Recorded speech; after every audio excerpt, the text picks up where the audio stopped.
টাঙ্গাইলে মরা গরুর মাংস বিক্রি। ঘটনাটি ঘটেছে টাঙ্গাইল জেলা দেলদুয়ার উপজেলা নাল্লাপাড়া বাজারে। কসাই পলাতক। ভিডিওতে বিস্তারিত দেখুন।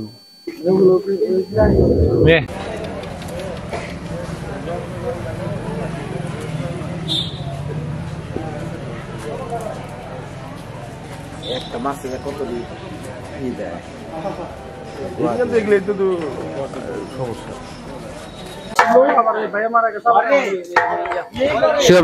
দর্শক দেখতে পাচ্ছেন এই জায়গায় কিন্তু মাওলানা আব্দুল হামিদ খান ভাসানীর নামে কিন্তু এই জায়গায় প্রত্যেক বছর ওরস করা হয়। তো যখন এই ওরসের জন্য যখন মাংস প্রয়োজন হয় তারাতে কিন্তু এই বাড়ির ভুক্তভোগী নওয়াব আলী কিন্তু নাল্লাপাড়া বাজার থেকে মাংস আনতে যায়। তো মাংস আনার পর ওই জায়গা থেকে দেখতে পাই যে মাংস আনার পর যে অস্বাস্থ্যকর এবং অসুস্থ গরুর মাংস তারা নিয়ে আসে। তো মাংসগুলো ফেরত দেওয়ার পর টাঙ্গাইল থেকে তারা আবার মাংস এনে তাদের এই অনুষ্ঠানের কার্যক্রম কিন্তু করতেছে। তো আমরা স্থানীয় সবার সাথে কথা বললাম।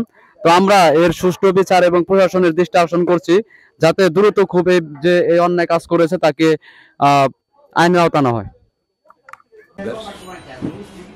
আমি এখানে বড়ভাবে যে আয়ুর্বেদ চিকিৎসা করি আর কি। তারপর যে আমাকে নওয়াব আলী কল দিছিল আর কি। আমি গেলাম, যে দেখলাম পরিস্থিতি, কিছু মাংস পড়াতে দেখা গেল যে আসলে যে সমস্ত জিনিসগুলো পর্দা সর্দা এইরকম আর কি। আমি নিজেই রাগাইলাম যে আসলে এইটা দেওয়া ঠিক হয় না, খাওয়ার আসলে আমরা আলাদা এটা তো আমরা দেখি নাই বুঝছেন না, কিন্তু আসলে দেখতে যা দেখা গেল সেটা মানে আসলে একটু ব্যাকআপ পাম। আমি নিজে মোহাম্মদরও জিজ্ঞাসা শুরু করে যে জিনিসটা তো ঠিক হয় নাই, বললো যে হয়তো চরিত্র বেশি গেছে সবার সাথে একদম খারাপই দেখা গেলো। পরে আমি দেখে থেকে এসে পড়ছি আর কি। পরে শুনছি আবার পুলিশও আসছিল, আর ওনারা কি সংবাদ নিয়ে গেছে ওনারা যেন ওরা বলতে পারবো। তবে আসলে মানুষের সংখ্যাটা ঠিক হয় নাই, কাজে যে পর্যন্ত জিনিসটা খারাপ, আমার কিছু খারাপ লাগছে।